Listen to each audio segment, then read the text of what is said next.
Good Yom Tov. Today is Yud Kislev. It's a very, very special day in the Chabad calendar. It's the Chag HaGeula, the liberation of the second Chabad Rebbe. We had a Fabring in last night. We didn't say Tachanun today. It's one of the few days on the Hasidic calendar we don't say Tachanun. And today is also the yahrzeit of Chaim's father, Ben Sion ben Menachem Mendel, HaKoyen. So we dedicate the class to your father's memory as well. Hilchos Tumas Meis Perek Tisha Asar, the laws of corpse impurity, chapter 19. I don't want to scare you, but this is probably one of the hardest chapters in the whole Rambam. Not because of the laws. If we accept whatever the Rambam says as fact, it's an easy chapter, because he just tells you the law in about 18, 19 different cases. But once you start examining the reasons for the laws, then this chapter becomes super confusing. It's one of the most commented on chapters, not only in the Rambam, but also in the Mishnah, which is the source of this Rambam, because there's a lot of unclarity. First of all, in the main element of the case, and also how it seems to violate many of the principles that we know about ritual impurity. So the whole chapter is about what's called a kaveres. That's the first word of the chapter, kaveres. Kaveres literally means a beehive, but it's clearly a reference to a utensil that was shaped like a beehive, in which it's a flat bottom, circular walls, going upwards. That part seems to be undebatable. The questions are, what material is this kaveres made out of? And how big is this kaveres? And the answer to those questions will literally create huge differences in interpretation of the application of the laws. So for example, the Ravid, who's one of the primary commentators here on the Rambam, asks many questions on the Rambam. His opinion is that this kaveres that we're talking about is pottery. It's clay, which has all the special laws of a pottery utensil, where it cannot become impure from its back, only from its airspace, and many similar things over there. Other commentaries say, no, this is a wooden utensil.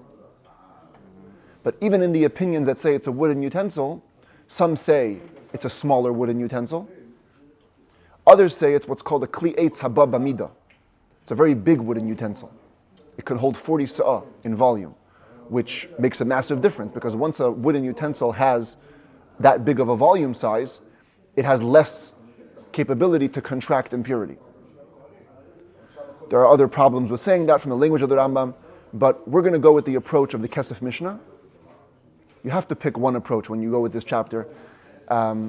Otherwise, you start pulling the strings on all sides and there's too many questions. So we're going with the Kesef Mishnah's interpretation as it's expounded on in the Rambam that just came out recently, the Chitrik Rambam. It's an incredible work.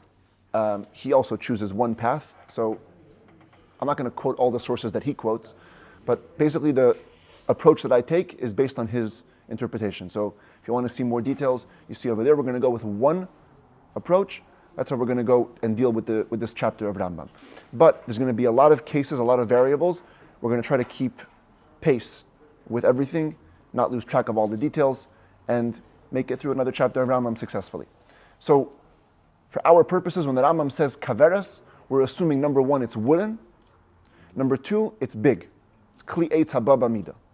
Okay? Let's remind ourselves of two rules.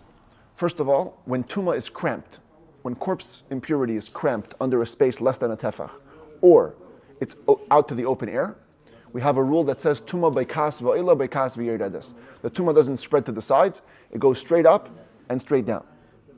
That's number one. Number two, a second rule we should remind ourselves is that if you have a keli, if you have a halachic utensil that's serving as a covering over a corpse, it's mevi ve'enei chaytzetz. That means it spreads the tuma to everything under it, but it does not block the tuma from going above it. However, a kli haba b'mida, a massive utensil, does have certain capacities to block impurity. Another rule that we should remember, or actually not remember because the Rambam's only going to tell us about it tomorrow, in chapter 20, but it's a rule that we should know for this chapter, which is that when you have an oihel within an oihel, if you have a larger structure, let's call it a room, okay? And then in the room, you have a covering, another mini tent, and inside that is a source of impurity. The inner covering doesn't protect the impurity from spreading to the outer covering. Just because it looks like it's blocked, so since they're both within one larger oyel, the Tuma spreads to the larger oyel. That's a principle that's going to come up also again and again, okay? So knowing all this background information, let's take a dive into the Rambam. Halacha Aleph, kaveres shehi muteles ba'aretz. We begin with the case of a kaveres, and again we're interpreting this as a circular, wooden, big utensil that's lying on the ground. Lying on the ground means it's less than a tefach of space from the ground. Either it's literally on the ground or a little bit raised, but less than a tefach. The hi b'seich pesach habayis, it's sitting in the middle of the entrance way of a home. Upi al lachutz, with the mouth open to the outside. This is the top. Now it's lying. This opening opens to the outside. Ukezayis min ha-meis nosun tachteha oy al gaba mi b'chutz. The Rambam begins with the case if there's a olive-sized portion of corpse flesh under it or on top of it from the outside. So just a word of introduction here. We're going to always be dealing in every case of wherever this hive, this kaveres is, we're going to be dealing with 4 scenarios.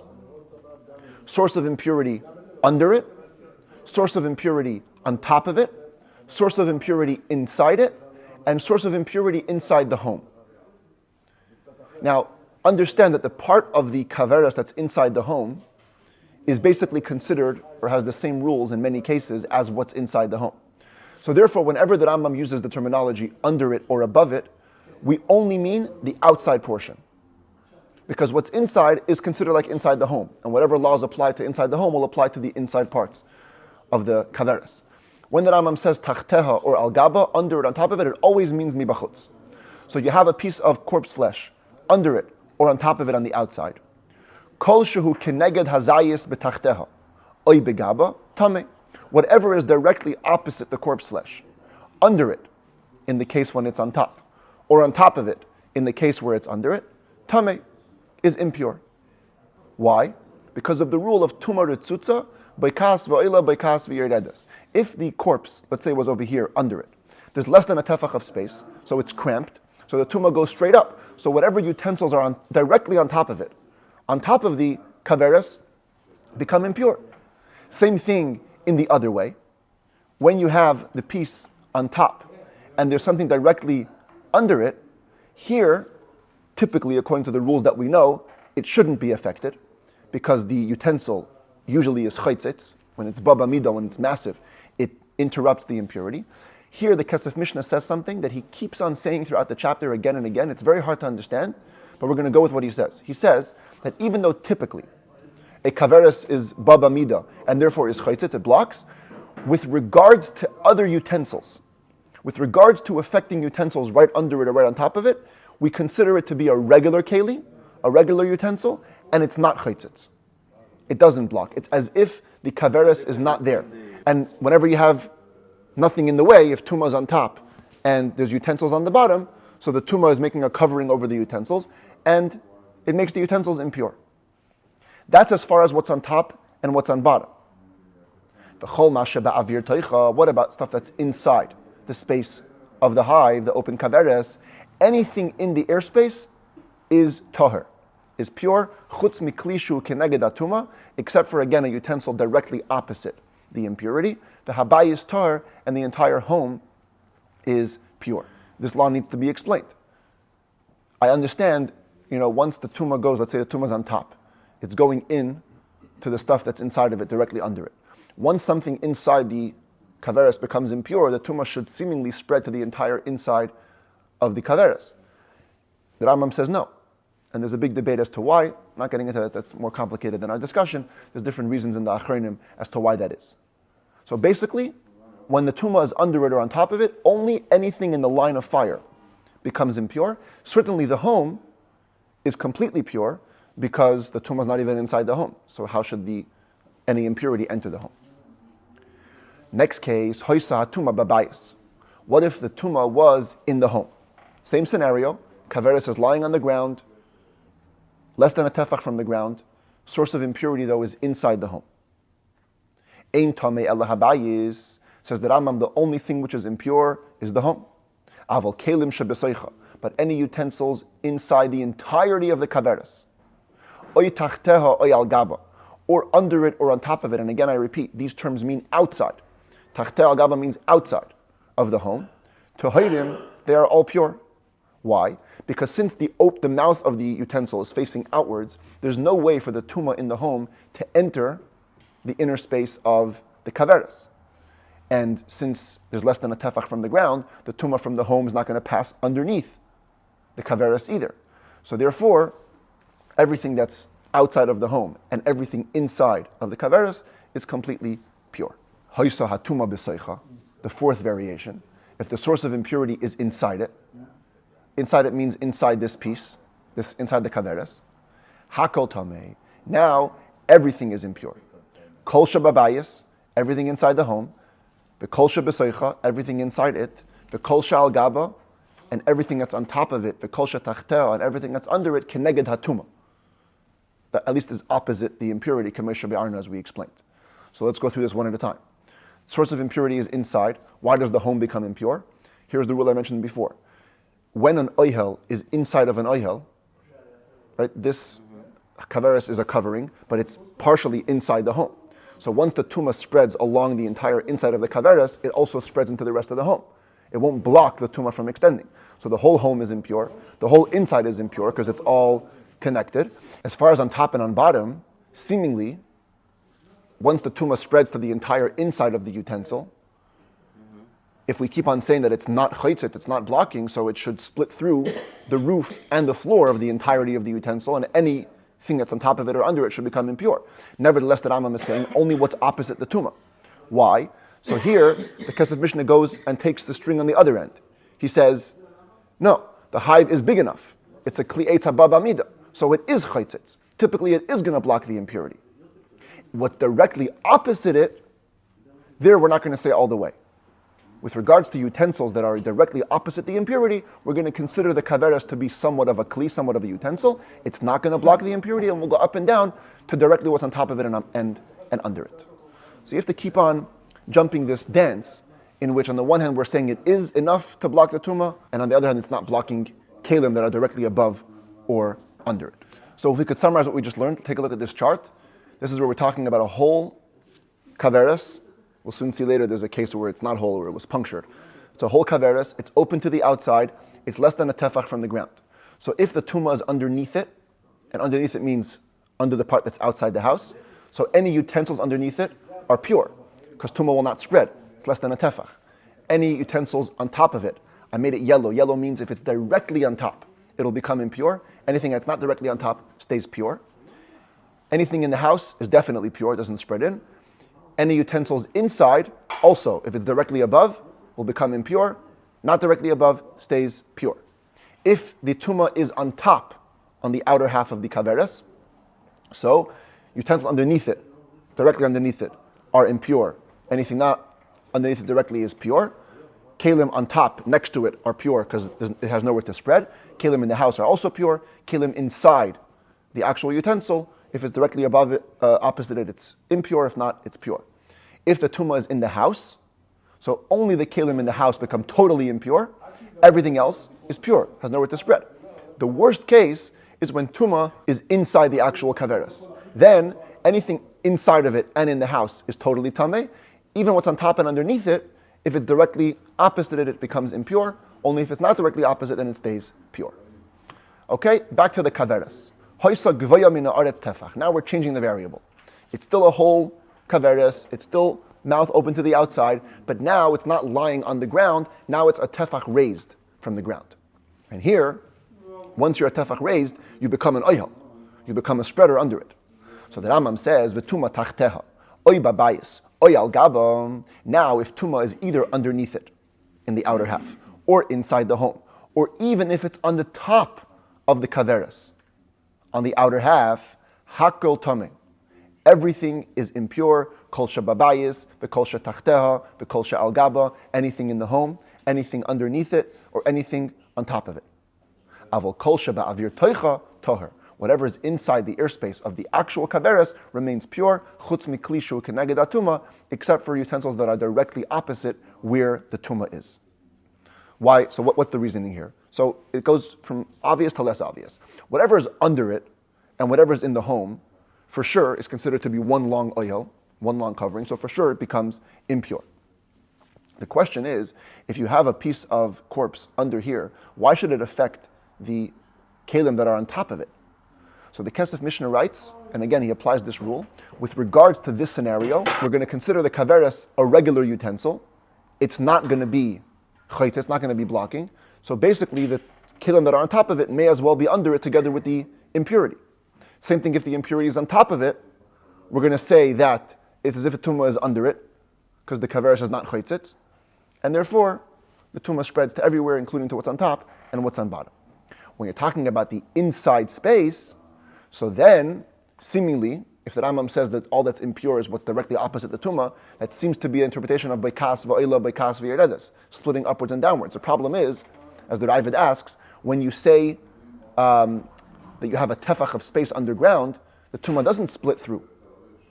Whenever you have a covering with a tefach of airspace, tumah does not split through up and down. So if the tumah is under it, and there's a tefach of space, why should it split through to the part that's inside?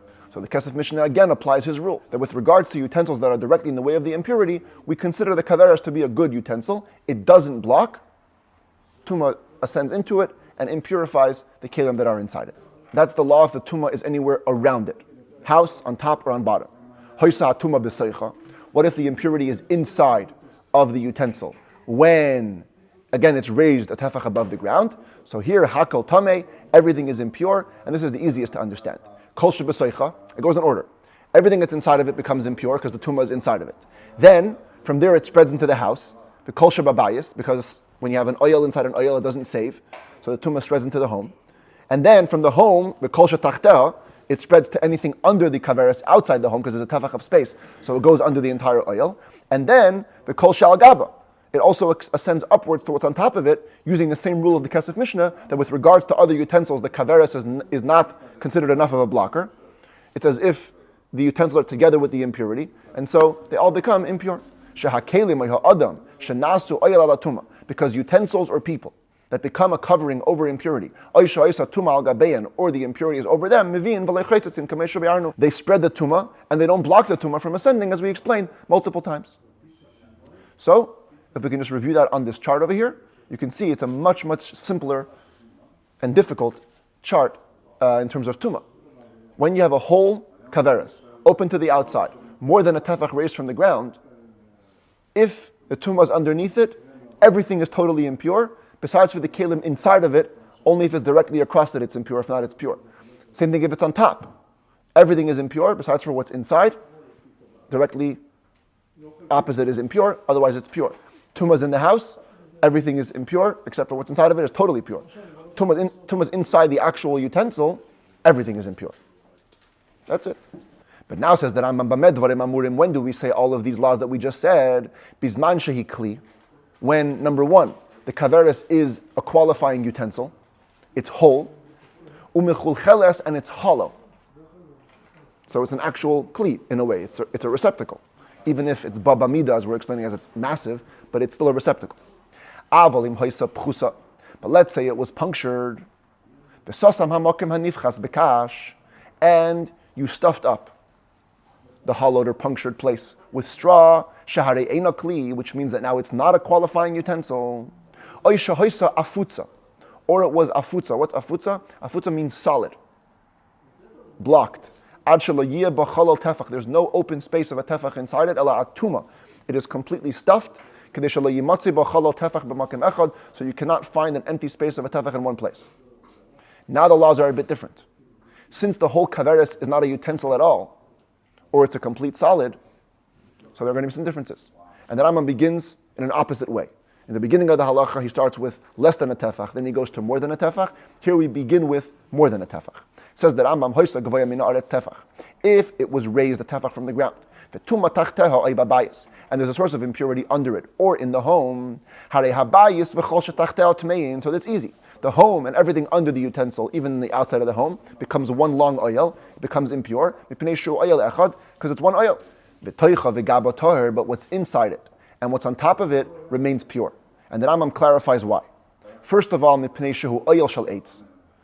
And here you see that Rambam is clearly referring to a wooden kaveres. This is a tent made out of wood. Wood is not mekabel tuma. It cannot receive impurity. And plus, in this case, ve'enei kli. it's not a utensil. Were it to be a utensil is not chaytzitz, it doesn't block the impurity. But here, because it's not a kli, it is chaytzitz. It does block. So since tuma is only under it, the tuma will not spread into the airspace inside the utensil, nor to what's on top of it. The Rambam has to give both reasons, because if it wouldn't be wood, then it would be an oil which becomes impure. Once the oil itself becomes impure, it's for sure not chaytzitz. And if it was a kli, then it wouldn't be chaytzitz, at least for the kelim that are directly on top of it, as we saw before, and that would cause parts of the things inside or on top of it to become impure. Therefore, the Rambam says both. Number one, it's wooden, so it itself cannot become impure. Number two, it's not a utensil, so it could be chaytzitz. That's all if the impurity is under it or in their house. If the impurity was inside, the actual kaveres in this case, all that's going to become impure is the inside. Again, for the same reason. In this scenario, it's not a utensil, so it's chaytzitz. And neither do we say that an oil, typically, right, once it spreads into the kaveres, it should go into the entire house, because one oil doesn't save from another oil. But because it's not a real oil, because it's not a real kli, so it is going to be blocking the tuma. Tuma will not spread further, not into the house, not above it, and not below it. So only what's inside is going to be impure, and nothing else. Hoysal gaba, if the source of impurity was on top of the utensil outside, kinegdoi adla rakia tame. Only what's above it directly to the sky is going to be impure, but anything inside of it and anything under it, even if it's directly opposite the impurity, is going to be pure. For the same again reason, it's not a keli, so it's chaytzitz. Tuma cannot descend further down and make nothing else impure. All of these scenarios were if the non-keli punctured stuffed kaveres was raised a tefach from the ground.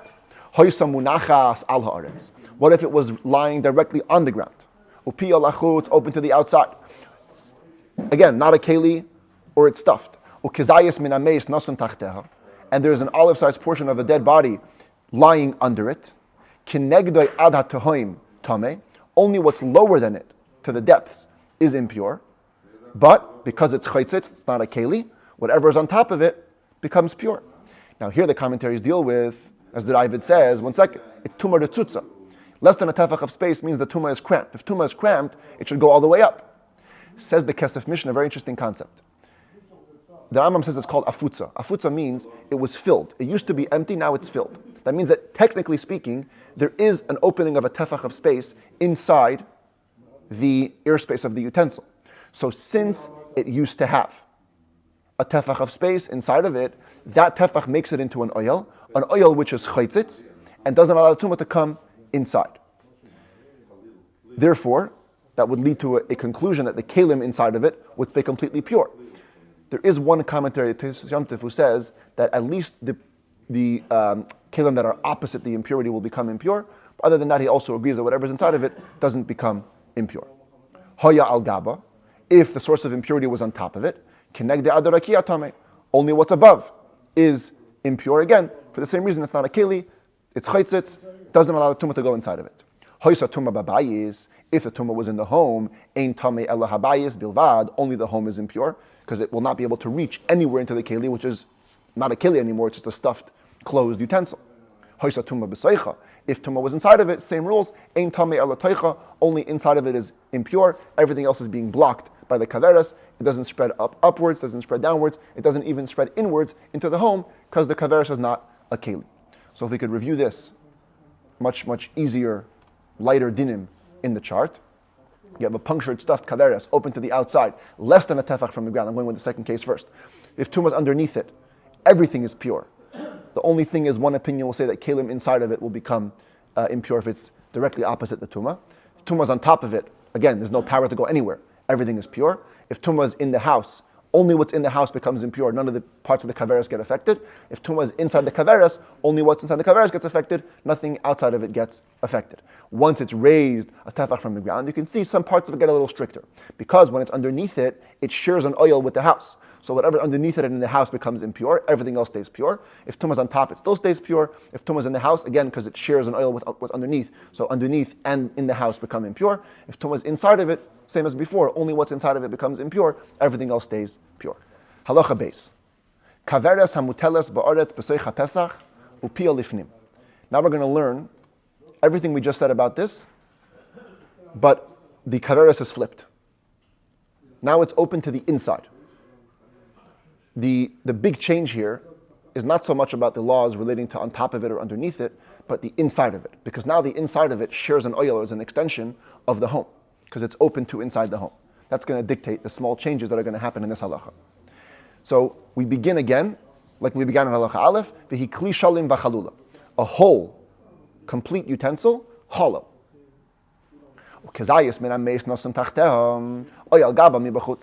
Let's begin with a scenario where the corpse impurity is under it or on top of it in the outside half. So here the laws are exactly the same as in halacha aleph. Kol shu keneged azayis b'tachteh oyal gaba.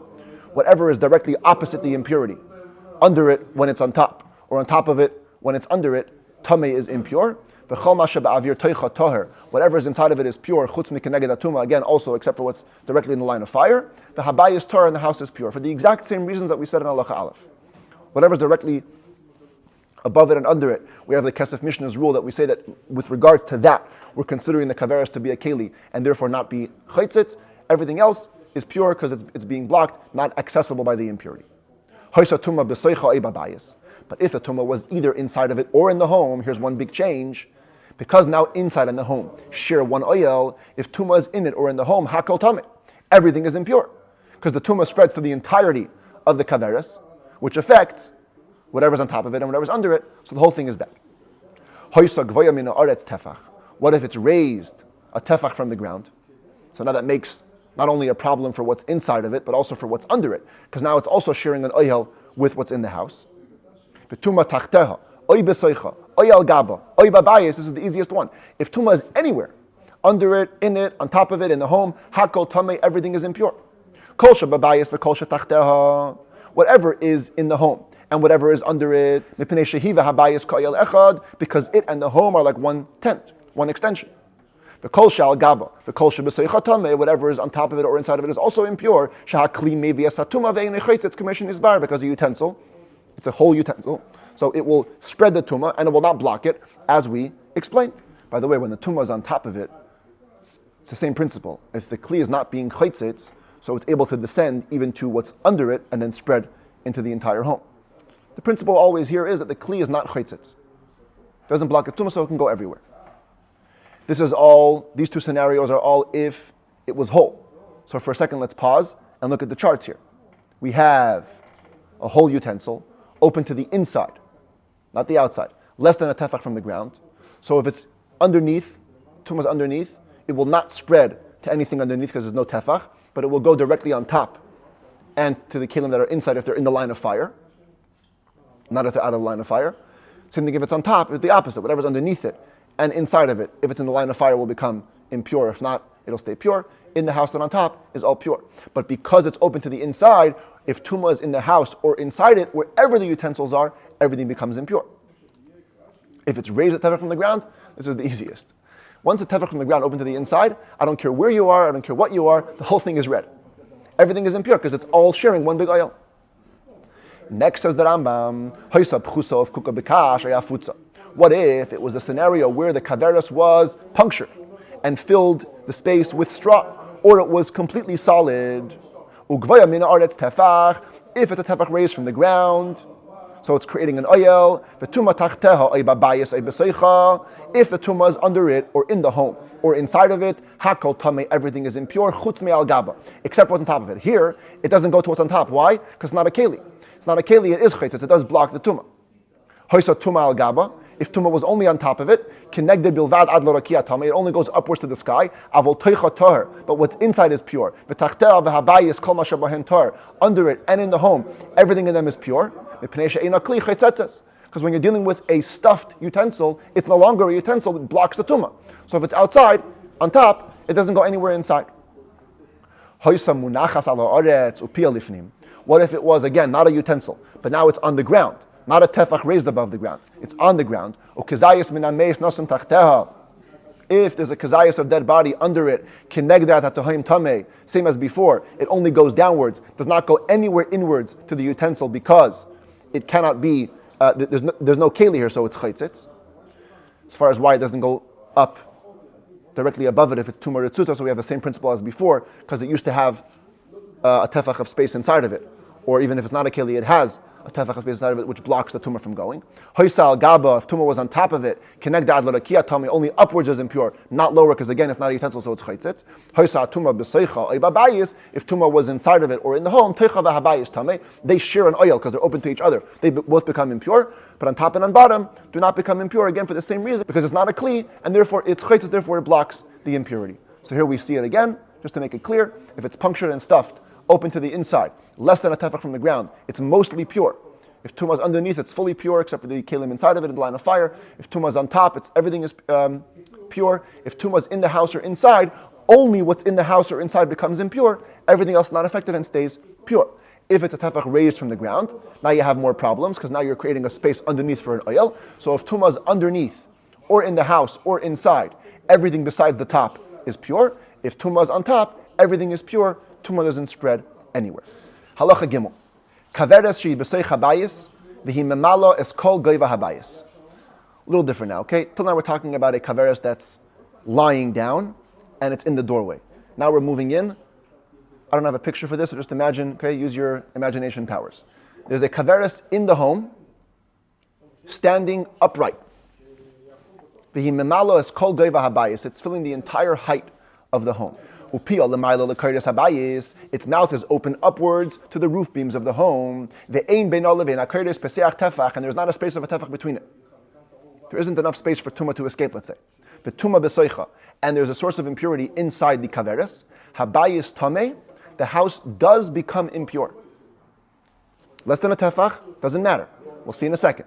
Tumah babayis, if there's impurity in the rest of the home, masha besoicha toher, whatever is inside of it is pure. It doesn't allow the tumah in. Here's a rule that Rambam gives us now. It's going to come up again and again. Shederech hatumah lotzeis l'soich habayis bepachas mitefach. Tumah is always looking to escape. So when tumah is confined inside the kaveres, it will go out, even if all the space it has is less than a tefach. Ve'ein darko lihikonis. But tumah will not go in when all it has is an access point of less than a tefach. Tumah only goes in with a tefach, not less. Therefore, if tumah is in the keli, it will go out. But if tumah is out of the keli, it will not go in. Bein shahoisa mutal tzida. The truth is, we just had this case when it's standing up with less than a tefach to the roof. But the same would apply if it's lying down. Bein shahoisa mutal tzida upia lakaisel. This could also apply if it's lying on its side, with its mouth open to the wall. Ubeneyo ben akaisel pachas mitefach, and between it and the wall is less than a tefach. Bein shahoisa kaveres achas. Even if it's one big kaveres, bein shahayushtayim zu al gabi zu, or it's one on top of the other. The ein bein ha'elyon la kairos ela kaisel peseach tefach, and between the highest one to the roof, there are no tefach, or between the longer one to the wall, there's no tefach. The point is, when there's less than a tefach of space to get in and to get out of the utensil, tumah will only go outwards, tumah will not go inwards. What if the kaveres was standing right in the doorway? Unlike the last two halachas where it's lying, it's standing in the doorway. Upia lemaila, with the mouth upwards. Ve'ein beinay levin amashkef peseach tefach, with less than a space of a tefach between it and the lintel. The tumah besoicha, if tumah is inside of it, habayis toher, the house is pure. Tumah babayis, if tumah is in the house, masha besoicha tameh, what's inside it is impure. The complete opposite. Shederech hatumah latzeis ve'ein darka lihikanis. And for the same reason, because tumah is on the way out, not on the way in. How could that be? What does it mean the same reason will dictate why now the opposite is true? So the commentaries explain, because when it's in the doorway, that means part of it is open to the outside.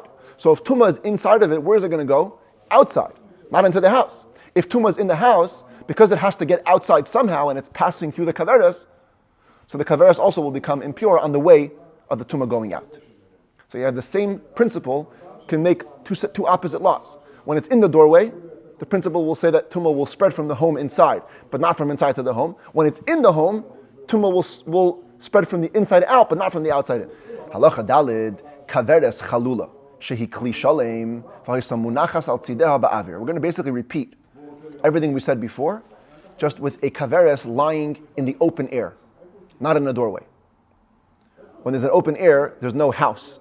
Therefore, the case of the house is going to be missing from these charts, but everything else is the same. If you have a kaveres lying in the outside, how do you deal with? Yeah, just in the open air on Ventura. What do you do with it? So the Rambam begins, it's lying on its side in the open air, less than a tefach from the ground. Ukazayis min ameis nosan tachteo yal gaba. If an olive-sized portion from the dead is under it or on top of it, doesn't matter where, there's no inside-outside now because it's just outside in the open space. Kol shu keneged azayis b'tachteo v'gaba tameh. So when it's on top, whatever is directly underneath it is impure. When it's underneath it, whatever is directly on top of it is impure. V'kol ma sheba'avir toicha tahar. Whatever is inside is pure, ela keneged atuma, except for what's opposite the impurity. As we said in Halacha Aleph, same principles here. Whatever is not opposite the impurity inside of it is pure. If tuma was inside of it, hakol tameh, everything is impure on different levels. Whatever is inside of it is totally impure. And whatever is opposite the impurity on top or on bottom also becomes impure. Whatever is not opposite the impurity doesn't become impure. Not to the side. Not to the side, exactly. If it is a tefach from the ground, now it gets much, much stricter, as we see on the chart. If tuma is underneath it or on top of it, because there's an oil here, whatever is under it is impure, and even what's on top is impure because it's not chaitzitz. It's as if it comes down. Whatever is inside of it will be pure, except for what's opposite the tuma directly.